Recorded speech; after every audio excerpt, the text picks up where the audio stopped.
नमस्कार मित्रांनो, मी प्रताप स्वागत करतो तुमचं आपल्या नव्या व्हिडिओमध्ये। आज आपण एका नवरा आणि बायकोची गोष्ट पाहणार आहोत। तुम्हाला माझे व्हिडिओज आवडत असतील तर व्हिडिओजला लाईक करा आणि चॅनलला सबस्क्राइब करा। चला तर मग व्हिडिओला सुरुवात करूया।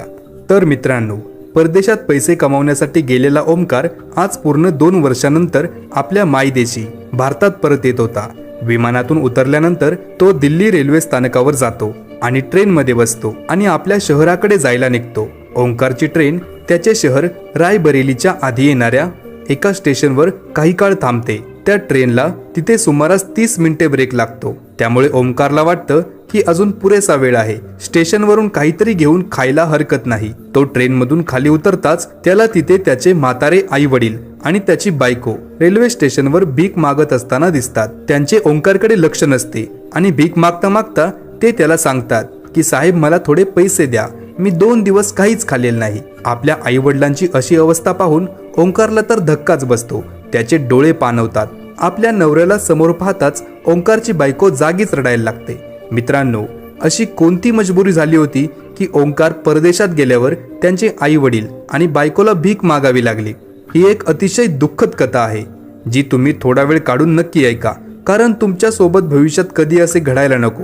मित्रांनो, तुम्ही ही कथा ऐकाल तेव्हा तुम्ही देखील म्हणाल की असे वास्तव्यात घडायला नको होते। मित्रांनो, ही सत्य घटना उत्तर प्रदेशातील रायबरेली येथील आहे। ओंकार एक मध्यमवर्गीय कुटुंबातील राहणारा मुलगा होता। ते दोघे भाऊ होते, एक ओंकार आणि दुसरा योगेश। दोघांचेही लग्न झाले होते। पण मित्रांनो, ओंकारची जी वहिनी होती ती थोडी तडफदार स्वभावाची होती। योगेशचे लग्न आधीच झाले होते, कारण तो घरात मोठा होता। बायको घरात येते, पण ती आधीच कडक आणि रागीट स्वभावाची होती। कारण वहिनीच्या जाळ्यात अडकून ओंकार सर्व काही विसरून जातो। जोपर्यंत ओंकारचे लग्न झाले नव्हते, त्याच्या वहिनीने त्याला तिच्या दृष्ट जाळ्यात अडकवले होते। ती ओंकारला तिच्या गोड बोलण्याने एवढी प्रभावित करायची की ती जे सांगेल तसा ओंकार वागायचा आणि तसेच करायचा। एक दिवस ओंकारचेही लग्न झाले। ओंकारच्या बायकोचे नाव खुशी होते। जसे तिचे नाव तसेच तिचा स्वभाव देखील होता। ही एका गरीब कुटुंबातील मुलगी होती, पण खूप चांगली मुलगी होती। खुशी तिच्या सासरी आली, पण तिला कधी तिच्या नवऱ्याचे सुख मिळालेच नाही। कारण ओंकार जेव्हाही कामावरून घरी यायचा तेव्हा तो तिच्याशी कधीच सरळ भाषेत बोलत नव्हता। तो त्याच्या बायकोसोबत कधीही प्रेमाने बोलायचा नाही। तो त्याच्या बायकोसोबत कधी सुखदुःखाच्या गप्पा गोष्टी करत नव्हता। आणि जर कधी खुशी स्वतःहून त्याच्या जवळ आली, त्याच्याशी प्रेमाने बोलण्याचा प्रयत्न केला किंवा त्याच्यावर हक्क बजावण्याचा प्रयत्न केला तर तो तिच्यावर रागवायचा, ओरडायचा, तिच्याशी भांडायचा। एकंदरीत खुशीला कधीच तिच्या नवऱ्याचे सुख मिळाले नाही। नवरा म्हणजे काय असतो, कोण असतो आणि कसा असतो हे तिच्यासाठी अजून काही कोडेच होते। ओंकार त्याच्या वहिनीच्या तावडीत अडकलेला, त्यामुळे जसे त्याची वहिनी सांगेल तसे तो वागायचा। कधी तो त्याच्या बायकोला मारायचा तर कधी तो तिच्यासोबत भांडायचा, कारण ओंकार त्याच्या वहिनीच्या प्रेमात पूर्णपणे अडकला होता। जे लोक वहिनीच्या जाळ्यात अडकलेले असतात ते त्यांच्या बायकोला देखील सोडून देतात। तुमच्या आजूबाजूला असे तर घडत नाही ना? कारण कुणासोबत असे घडू शकते। आणि त्याचा परिणाम इतका होतो की जेव्हा ओंकार आणि त्याची वहिनी खुशीला खूप त्रास देऊ लागतात आणि विनाकारण भांडण करू लागतात, तेव्हा खुशी तिच्या चुलत भावाला फोन करून तिच्या सासरी बोलावून घेते, कारण तिचे या जगात दुसरे कोणीही नव्हते। तिचे आई वडील तिला कधीच सोडून देवाच्या घरी गेले होते। मग तिचा भाऊ येतो आणि त्याच्यासोबत ती माहेरी निघून जाते। तर दुसरीकडे ओंकारच्या वहिनीला फक्त त्याच्या पैशाशी देणेघेणे होते।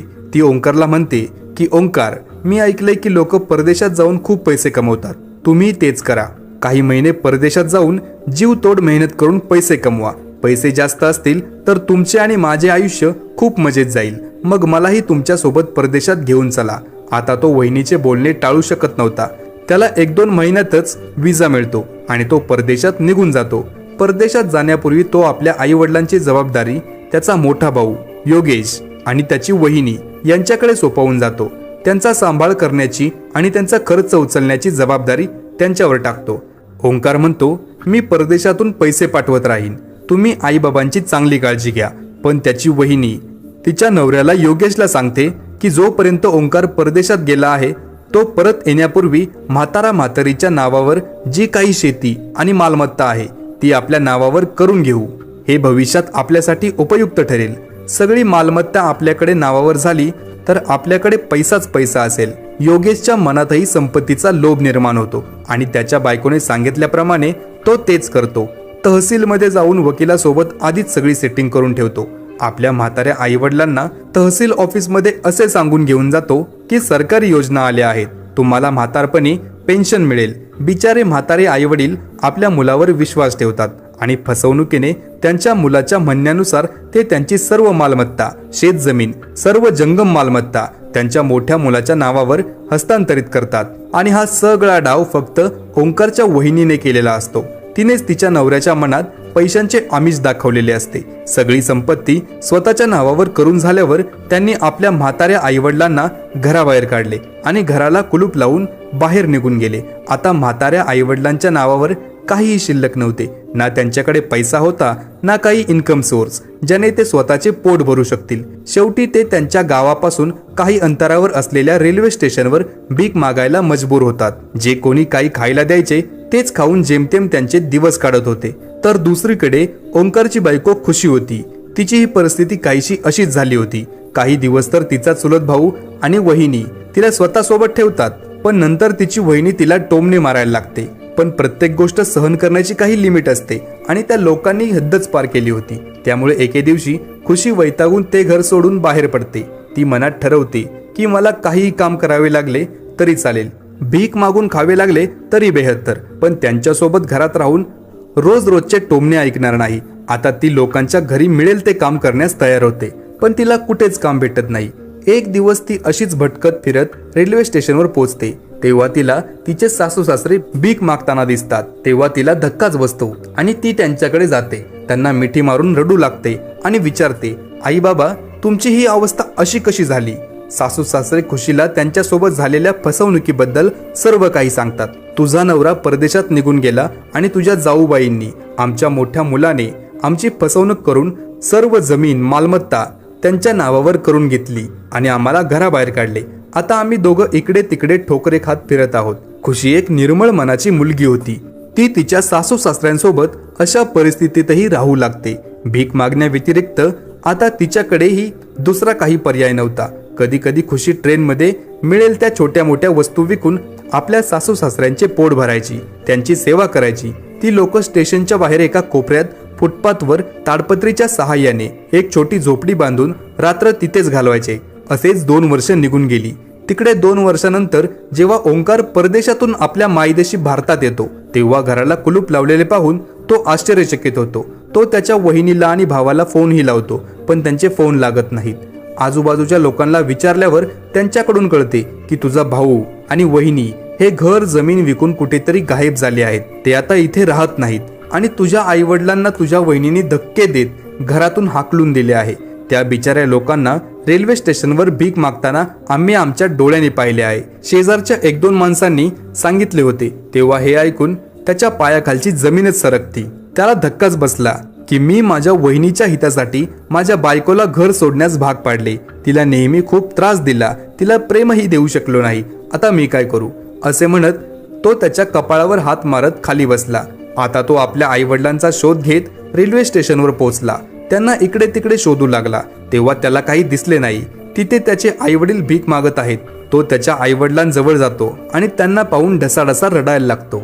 त्याच वेळी त्याची बायको खुशी कुठून तरी पाणी आणायला गेलेली होती, जी तिच्या सासू सासऱ्यांच्या समवेत तिथे राहत होती. जेव्हा तिच्या नवऱ्याला समोर पाहते तेव्हा धावत येऊन तिच्या नवऱ्याच्या पायावर पडते आणि जोर जोरात रडू लागते. ती तिच्या नवऱ्याचा आजही तितकाच सन्मान करते जितका ती आधी करत होती. पण ओंकारने त्याच्या वहिनीच्या प्रेमाच्या जाळ्यात अडकून त्याच्या बायकोला नाकारले होते. पण आजही बायकोचे त्याच्यावरचे प्रेम पाहून त्याला त्याची चूक कळली होती. त्यालाही अश्रू अनावर होतात. त्याला त्याच्या चुकांचा पश्चाताप होत होता. आता ते चौघेजण एका जागी बसून एकमेकांना मिठीत घेऊन रडू लागतात आणि आपले मन हलकं करतात. त्यावेळी ओंकारचे आईवडील म्हणतात, बेटा, तुझ्या भावाने आणि वहिनीने आमच्या सोबत खूप चुकीचे केले आहे. सगळे काही त्यांच्या नावावर करून घेतले. तुझा हिस्साही त्या लोकांनी काढून घेतला. पण तूही त्यावेळेस आमचे काही ऐकले नाही. आम्ही देवाचे आभारी आहोत की आमची लहान सून आम्हाला चांगली आणि निर्मळ मनाची आणि दयाळू भेटली आहे. नाहीतर आज आम्ही असेच फुटपाथवर भुकेने व्याकुळ होऊन मेलो असतो. तू तर सुनेला नाकारले होते, पण तरीही आज ती तुला तोच सन्मान देत आहे. अशी सून कुठे शोधूनही सापडणार नाही. हे ऐकून ओंकार खूप रडू लागतो आणि त्याची बायको खुशीला म्हणतो की मी केलेल्या सर्व चुकांची मला खूप लाज वाटत आहे, प्लीज मला माफ कर, मी तुला समजू शकलो नाही, प्लीज मला माफ कर. तर खुशी त्याला म्हणते, यात तुमची काहीच चूक नाही, तुम्हाला तुमच्या वहिनीने तिच्या जाळ्यात अडकवून ठेवले होते, आता तुमचे डोळे उघडले आहेत, तुम्हाला तुमची चूक कळली आहे, आमच्यासाठी यापेक्षा चांगलं काही असू शकत नाही. ओंकार म्हणतो की आता तुम्हाला हे काम करण्याची काहीच गरज नाही, माझ्यासोबत चला, आपण कष्ट करू, मेहनत मजुरी करू. कारण त्याच्याकडेही पैसे नव्हते, त्याने आतापर्यंत जे काही पैसे कमावले होते ते त्याने त्याच्या वहिनीच्या खात्यात जमा केले होते. तो आपल्या बायकोला आणि वडिलांना घेऊन तिथून दुसऱ्या शहरात निघून जातो. एका भाजीपाल्याच्या मार्केटजवळ एक लहान खोली भाड्याने घेऊन तिथेच राहू लागतो आणि त्याच मार्केटमध्ये एका मोठ्या व्यापाऱ्याकडे मजूर म्हणून तो काम करू लागतो, जसे की गाडीत सामान, भाजीपाला लोडिंग अनलोडिंग करायचे काम. आणि दिवसभर तो जे काही पैसे कमावतो त्याने तो आपल्या घरच्यांचा आणि स्वतःचा खर्च भागवत असतो. आता 4 लोकांचा खर्च भागवणे एका मजुरासाठी खूप मोठे आव्हान होते. हळूहळू हे असेच चालू राहिले. एके दिवशी त्याची बायको त्याला म्हणली की तुम्ही मला एक भाजीचे दुकान टाकून द्या, मी भाजी विकेन आणि तुम्ही तुमचे काम करत राहा, आपल्याला आणखीन काही हातभार लागेल. आई बाबा घरीच राहतील, ते वयस्कर आहेत, म्हातारे आहेत, त्यांच्याकडून एकही काम होणार नाही. यावर ओंकारच्या वडिलांनी ही सहमती दर्शवली आणि म्हणाले, अरे बेटा, सुनबाई अगदी बरोबर बोलत आहेत, आम्ही देखील दुकानात बसू, हळूहळू आपला भाजीपाला व्यवसाय सुरू होईल. ओंकारने बाजारात चांगली जागा पाहून भाजीपाल्याचे दुकान सेट केले. एकीकडे तिचा नवरा मार्केटमध्ये मजुरी करायचा, आपल्या दुकानासाठी कमीत कमी भावात भाजीपाला विकत घेऊन यायचा. त्यांचे दुकान चांगले चालू लागले आणि आता पैशांचीही बचत होऊ लागली. भाड्याचे घर घेतले होते म्हणून घर मालकाला भाडे वेळेवर देत होते. हळूहळू आता त्यांनी एक छोटीशी जागा देखील विकत घेतली होती आणि ते थोडे थोडे पैसेही बाजूला ठेवू लागले होते. खूप मेहनत करून त्यांनी त्या जागेवर एक घरही बांधले. मार्केटमध्ये बरीच वर्ष काम करून आता ओंकार तिथल्या मार्केटचा सगळा व्यवहार, देणे घेणे चांगल्या प्रकारे शिकला होता. तो आता स्वतः त्या मार्केटमधील व्यवहार करून मोठा व्यापारी बनला होता. त्यामुळे त्याची खूप चांगली कमाई देखील होऊ लागली होती. त्यांची सगळ्यांची मेहनत आणि त्याच्या कामावरील असलेले प्रेमामुळे त्यांनी बरीच प्लॉट विकत घेतली होती. आता ओंकारकडे दुप्पट संपत्ती होती, जितकी त्याचा भाऊ योगेशने फसवणूक करून त्याच्याकडून हडप करून घेतली होती. तिकडे योगेश आणि त्याची बायको त्या लोकांची संपत्ती हडप करून आपल्या सासरी निघून गेला होता. योगेशच्या सासरच्या लोकांनी त्याची खूप सेवा केली, पण जेव्हा त्याच्याकडील पैसे संपले तेव्हा त्या दोघांना घरातून हे सांगून हाकलून दिलं की जे आपल्याच भावाचे होऊ शकले नाहीत ते आपले काय होणार. असं म्हणतात ना की तुम्ही जे काही कराल तेच तुम्हाला परत मिळेल, आणि झालेही अगदी तसेच. त्यांनाही घराबाहेर हाकलून देण्यात आले.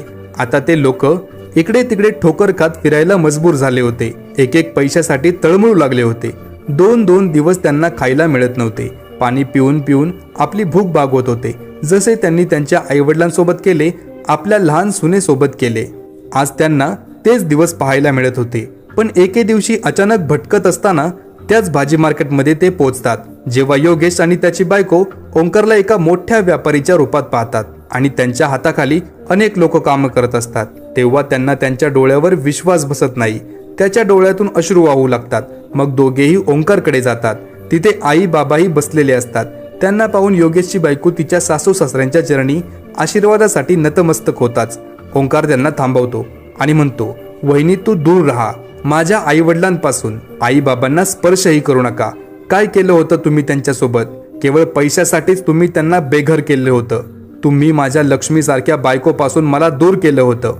एवढेच नव्हे तर तुम्ही माझी संपत्ती देखील बळकावली होती. आता काय करायला आला आहात तिथं? तुम्हाला हवं तिथे तुम्ही लोक जाऊ शकता, तुमचा आमच्याशी काहीही संबंध नाही. पण त्यांची वाईट अवस्था लक्षात घेऊन तिचे सासू सासरे म्हणतात की बाळा ओंकार, त्यांच्याकडून चूक झाली आहे, याआधी तुझ्याकडूनही झाली होती. शेवटी काहीही असो, हा तुझा भाऊ आहे, जे व्हायचे ते झालं, आता त्यांना माफ कर. त्यावर ओंकारची पत्नी खुशीही म्हणते, हो आई बाबा, तुमचे म्हणणे बरोबर आहे. ते कसेही असले तरी ते आपल्या कुटुंबाचाच एक भाग आहेत आणि भाऊ व वहिनी इतर कुठेही कामाला गेले तर आपलीच इज्जत जाईल. तुम्ही यांनाही छोटा मोठा उद्योग सुरू करून द्या. त्यांनी आपल्यासोबत जे काही केलं त्याचे फळ त्यांना मिळाले आहे. शेवटी काहीही झालं तर त्या माझ्या जाऊबाई आहेत. आजही मला त्यांचा आदर आहे. ओंकारचा रागही आता शांत झाला. त्यालाही कळून चुकले की जे घडले आहे ते आपण दुरुस्त करू शकत नाही ना. मग ते स्वतःचेच पैसे गुंतवून मोठ्या भावासाठी काम सुरू करतो. त्यानंतर दोन्ही भाऊ आपले काम चोखपणे सांभाळतात आणि आपल्या कुटुंबासमवेत मोठ्या प्रेमाने राहतात. मित्रांनो, तुम्हाला ही कथा कशी वाटली? आमची कथा कौटुंबिक आहे. जर तुम्हाला कथा आवडली असेल तर आमच्या चॅनेलला सबस्क्राईब करा. तुम्हाला खुशी आणि ओंकार बद्दल काय वाटतं कृपया कमेंट करून आम्हाला आपले मत नक्की कळवा. तसेच यासारख्या नवनवीन अनेक कथांसाठी आपल्या चॅनेलला नक्की सबस्क्राईब करा. भेटूया पुढच्या व्हिडिओमध्ये अशाच एका नवीन कथेसहित. धन्यवाद.